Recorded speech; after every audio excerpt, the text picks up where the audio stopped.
So ito na guys yung vlog ko na ihahatid ko tong sasakyan nila Joms dito sa Prince George sa BC.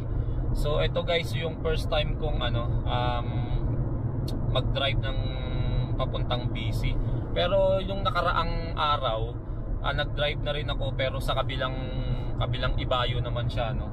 8 hours din sa Ugema, yun. Naghatid din ako ng sasakyan doon. So ang tagal lumabas ni Haring Araw guys. Sayang yung mga bundok guys na magaganda na sana makita natin. Nilook forward ko din na gusto ko sanang mag-drive na ganyan, makikita mo yung bundok, kaso ang dilim. Yan guys, tingnan nyo.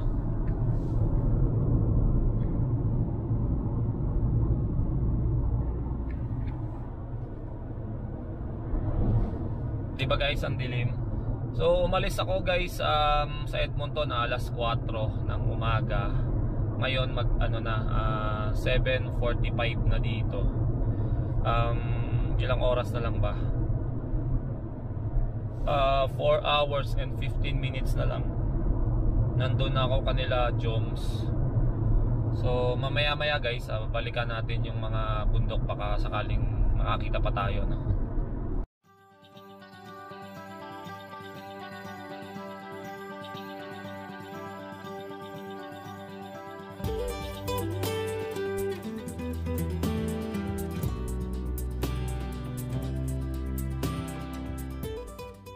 Lumabas na yung Haring Araw, medyo maliwanag na. 3 hours and 2 minutes na lang ako, nandun na ako sa Prince George, BC, nila Joms. Sa bago sa channel ko, sa napadaan sa channel ko, papunta ako ngayon sa Prince George dahil may isa akong subscriber, taga Prince George, kumuha sa amin ng SUV na Mazda CX-5 2021 used to, no. I-deliver ko doon sa kanila. So umalis ako sa Edmonton is 4 AM. So nandito na ako 3 hours and 1 minute na lang. So ayan guys.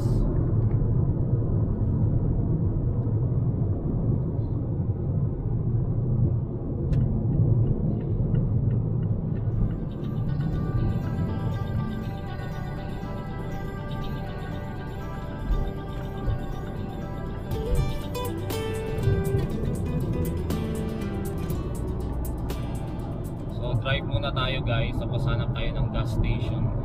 So 2 hours and 26 minutes na lang guys. So muna tayo, gas muna tayo kasi mahirap na maubusan ng gas, di ba?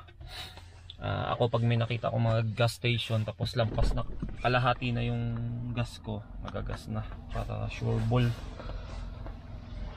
So tara guys, gas muna tayo.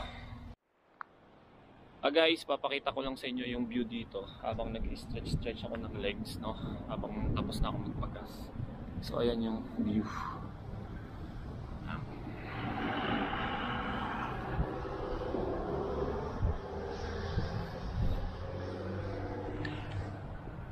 Sayang guys yung Jasper.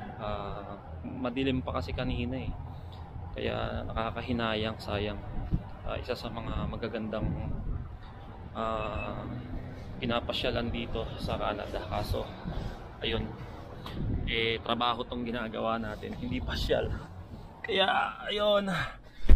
So konti na lang, na tayo, malapit na tayo sa tawag doon Prince George, yun.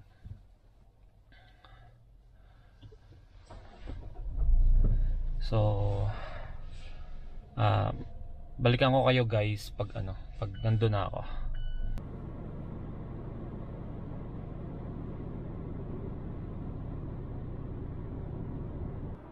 Kwentuhan tayo guys saglit habang nagda-drive tayo, no?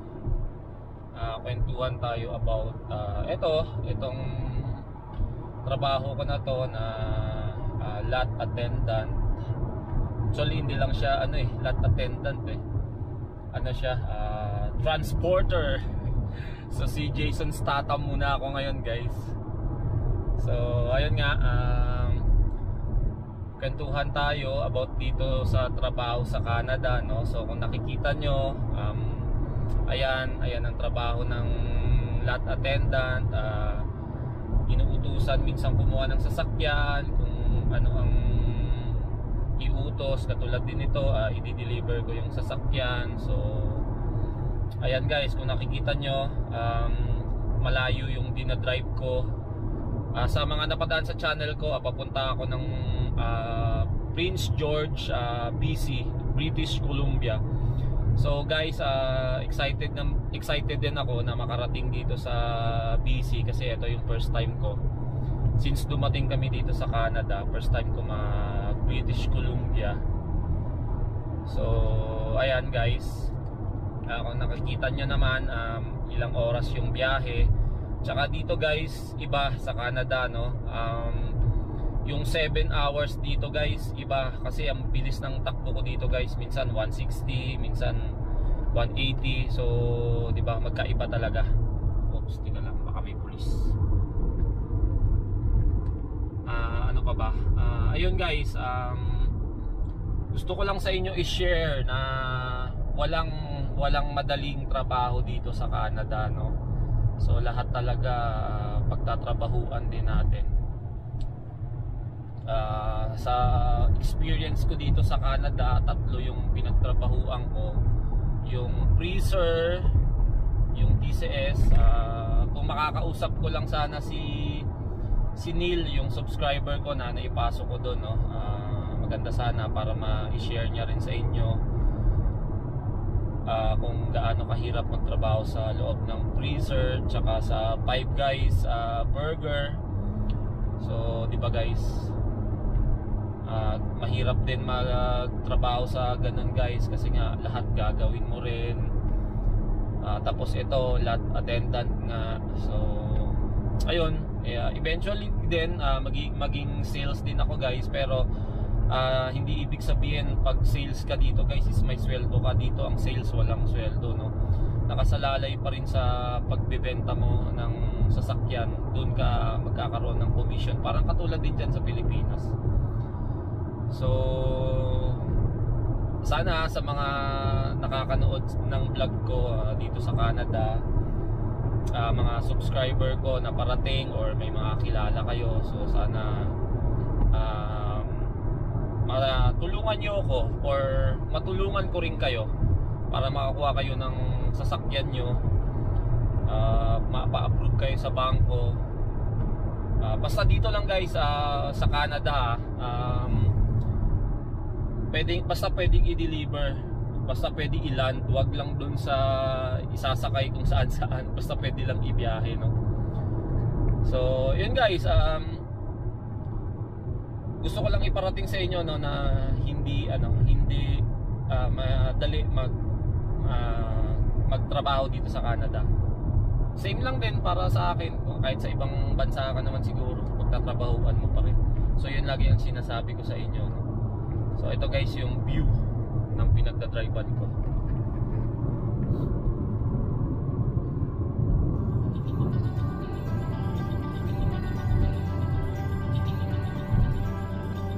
So ayan na lang guys, 2 hours and 3 minutes na lang tayo. So kung magtatanong pala kayo guys, kung paano pala ako uwi, no, hindi ko nakwento sa inyo paano ako uwi. Since may airport dito sa Prince Joseph basta dito kanila Joms, may airport sila. So pag uwi ko guys, mag-aeroplano ako. So yun guys, excited din ako kasi huling sakay ko guys ng aeroplano is yung papunta pa kami dito sa Canada. So excited din ako makita yung airport nila. Tsaka syempre kasi nga nakarating na ako sa British Columbia, diba? Malaki kasi itong Canada guys, kaya masarap pasyalan din. So mamaya ipakita ko rin sa inyo yung airport nila, tsaka yung pagbigay ko ng sasakyan nila Jom sa kanila. So see you mamaya guys. Guys, andito na ako sa Prince George. Ayun na yung lugar nila.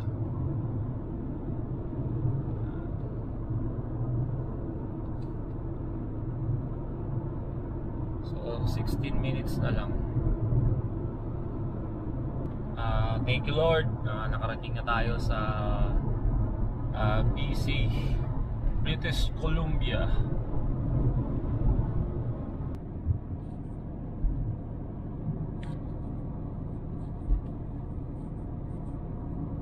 Yo guys, nandito na ako sa bahay nila Joms. Hanapin ko na lang siya. Tingin ko ito 699. Tingin ko guys, ito yung bahay nila Joms. Ayan. So may basketball court pa. Oo tama, naalala ko na kasi nagsushooting sila dito. So ito na yun. Antayin natin siya lumabas. Napakatahimik din ng lugar nila. Ganda. Talagang may vibes na ibang bansa. So, joke lang, nagdala ka talaga ng bola. So guys, ito yung aking subscriber. Nag-joke lang yun, Loads. Oh. Tatoan din yan guys. So, ano ka naman Loads? Hi ka naman sa mga subscriber ko. Hello po sa subscriber namin, Lodi, JV. So, ito na guys, ito na yung kotse niya. Loads, pasensya ka na. Gusto ko sanang i-car wash kasi nga nadumihan eh. Hindi sa travel din naman, normal lang talaga. Hindi, kasi hindi mo ma-appreciate yan pag hindi malinis. Okay lang yan, Lods, walang problema. So, ayan na. Sige, check mo na. So ayan na guys, si Joms Balani ang aking subscriber na taga dito sa Prince George. Bagay na bagay. Thanks pala kay Sir Allen. Yun. Dalawa, skin sobra. So ipacheck ko muna sa kanya to guys, ayusin ko muna. Siyempre kailangan presentable, nakakaya sa aking subscriber. Hindi ma-presentable yung kotse niya, parang laki sa'yo niyan pre. Oo, parang laki lo. Parang laki sa'yo. Makikita mo sa vlog to. So guys, explain ko muna kay Joms yung mga mga kailangan ibigay na details sa kanya sa kotse niya. So wait lang. So guys, ibibigay na natin yung susi kay Joms, tsaka yung niya. Marami kayong pipirmahan, Loads. So ito mga papers, pakawak Loads. Ito yung sa inyo Loads, sa inyo to. Andyan pa yung isang susi sa loob. Okay, Tapos ito yung pipirmahan yung dalawa ng co-signer mo. Okay, yeah. So hindi nakikita. So ito sa inyo ulit. Ito sa amin. Okay. Okay, ito yung dadalhin niyo. Yes. So sayang wala si Mrs. So check mo muna Loads para yung tinanggal na natin lahat. Oo. Para alam mo naman yung mga boto niya, di ba? Hindi pa din ako familiar pero i-familiarize. Sulit to Loads, sabi ko. Sa grabe, tulin din ah. Okay na din Loads. Guys, what a small world. Si Joms, taga doon pa sa probinsya namin, nagulat ako nang tinawagan niya yung co-signer niya.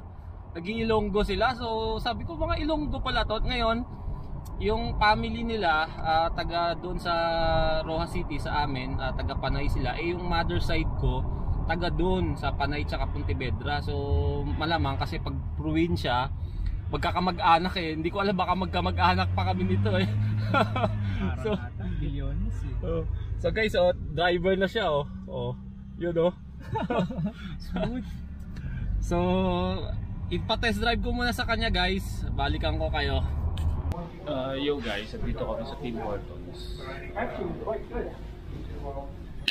Dito kami magsasign ng contract nila Jones. Dito niya papapuntahin yung co-signer niya. So magkakape kami dito. Yo guys, so nandito kami mga Ilonggos. Mga Ilonggo pala tong mga lodi ko guys. Mga Ilonggo. So sasamahan ko sila guys papunta ng napapailonggo tuloy ako. Imbis na papunta, sang nasasabi ko eh. Papunta sa sa insurance ni Joms, no? So para magamit niya na tuloy-tuloy yung kotse niya. So dito kami sa superstore nila. Kung nakita niyo, may superstore din sila dito. Sa bagay, kahit saan naman talaga yung superstore, no? Yep. Oh, kita mo yung mga Ilonggo guys, mga tatuan talaga oh. Oh, Konti lang, konti lang. konti pa lang. Good boy naman. Good boy pag ano, nakatalikod. Pagtulog. Pagtulog. Ayan guys, ito na yung mga bagong bili ng kotse. Ito yung co-signer ni Joms. Yan mga kababayan ko, halos mga kamag-anak ko na nga ata itong mga to. Ito si Joms, ito na rin si LJ Marcus. So ayan na. Sold na. Salamat po talaga. So sana makapag-bump na kagad kayo. Yep. So ayan, may subscriber tayong natulungan. Sana dumami pa tayo na makatulong sa mga kapwa nating Pilipino, no? So ano masasabi nyo? Punta na lang kayo ng Park Mazda. Very thankful po talaga ako, especially sa iyo Lods, Jamie, tsaka kay Sir Allen. Kay Sir Allen, tsaka punta po kayo sa Park Mazda sa Edmonton, Alberta. Very accommodating po talaga. Hanapin nyo lang po si Sir JB. Yeah. Baka sir, tuto na lang. So ganyan po. Tapos very accommodating po talaga lahat ng information. So ayun guys, uuwi na ako. Yatid pa nila ako sa airport. So magkita tayo ulit doon. So thank you sa mag-asawa, si LJ, si Jamie, tsaka si Jom. So thank you sa kanila, no. Nakapasyal ako dito sa British Columbia. Ito yung first time ko na pagpunta dito. So see you mamaya sa airport mga loads. Ay di pala kayo kasama.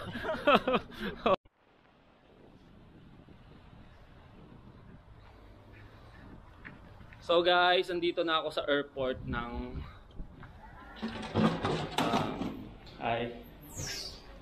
dito na ako sa airport ng George. Teka lang So guys, andito ako sa loob ng airport ng Prince George. So ayan yung check-in niya. Maliit lang siya. So hindi pa tayo nakakita ng totoong bear. Kakain muna ako guys kasi wala pa akong lunch. So subukan kong silipin tong nila, restaurant nila, kung makakain dito. So ngayon ko lang nararamdaman yung pagod guys, pero ayos lang. Pag nakakain ulit ako, medyo malakas ka na ulit. Ayan guys, ito yung ito yung lunch ko. Mabilisan lang. So may restaurant kasi dito. Paglabas doon, yun na yung check-in. Yan, may restaurant dito. So kain muna tayo guys.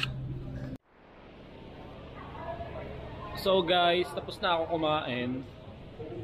So ayan guys yung yung airport ng Prince George.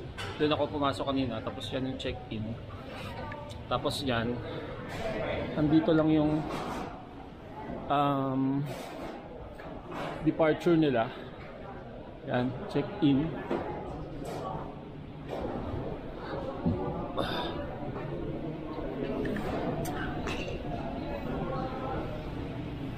So try ko nang pumasok guys kasi anong oras na eh. Yung flight ko is ayan. So pasok na muna ako guys. So pagka check-in mo guys, pagpasok mo sa departure, eto na siya.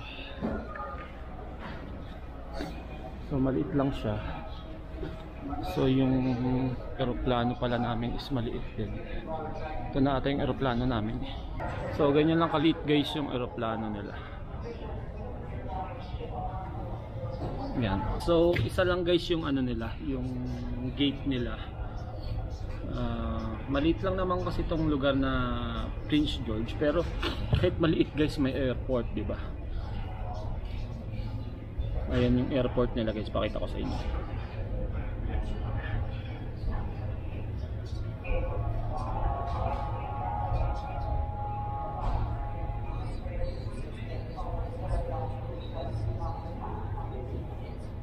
Nakakabilib yung Prince George. May sarili silang airport. Yung pinaghatidan ko ng una yung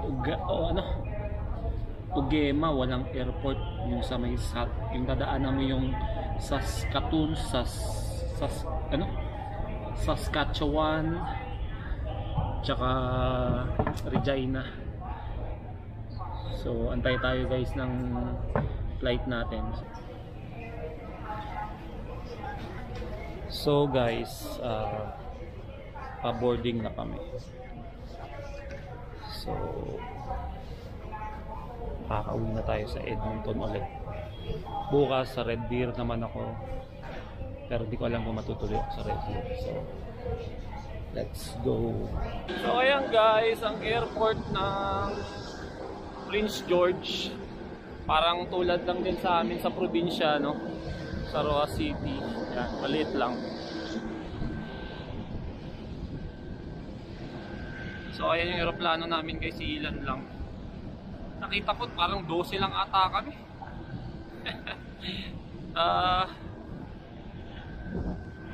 Guys, yung ticket ko nasa 400 plus. So ganun kamahal yung ticket dito guys. Sorry.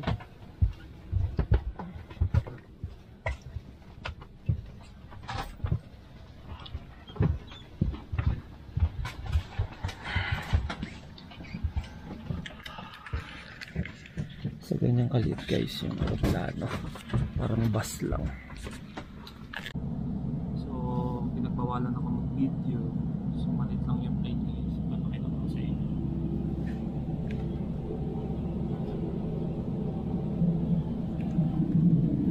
Ilan lang kami.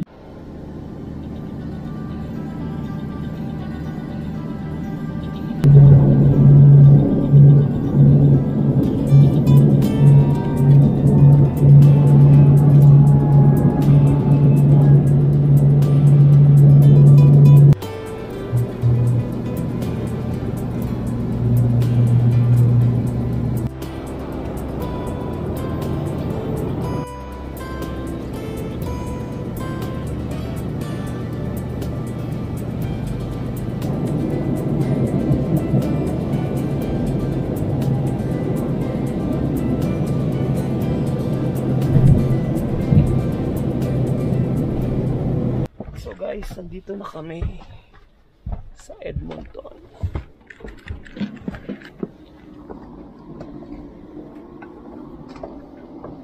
Thank you so much. So guys, kapagod. Nakakatakot pala yung ganong aeroplano guys. First time kong sumakay sa ganon na aeroplano guys, yung parang private lang. Nakakatakot pala.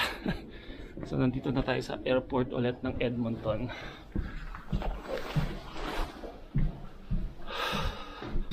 Medyo matagal din yung biyahe guys.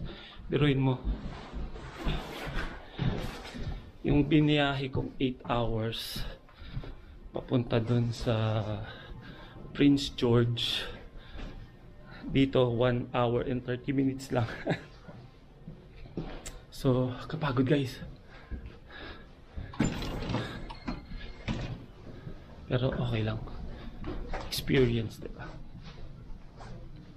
Ay. So ang ganda ng airport ng Edmonton, oh. May pabato sila guys, bato-bato, bato nga. Naalala ko tuloy guys yung yung flight day. Yung parating kami dito sa Edmonton, ganun din, pagod na kami. Kasi Manila to Vancouver, tapos Vancouver to Edmonton. So magandang experience guys. So wala tayong magagawa kasi trabaho talaga yun.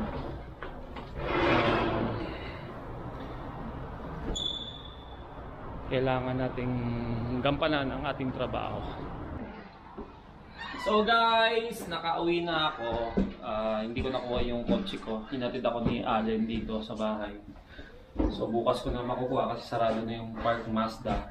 So bukas may biyahe ulit kami, Red Deer, pero chaser lang ako.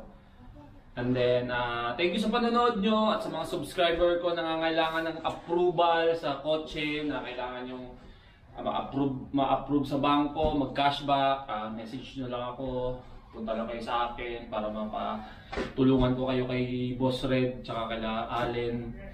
So yun guys, pahinga na muna ako. See you sa next vlog ko. Thank you sa panonood nyo. Shout out kay Joms, kay LJ tsaka kay Jamie sa kotse nila. So sana matuloy yung plano yung pagbaband, no? So ingat kayo sa mga nanonood, sa napadaan sa channel ko. Sana mag-subscribe kayo. Thank you at see you sa next vlog ko. Bye bye. Peace.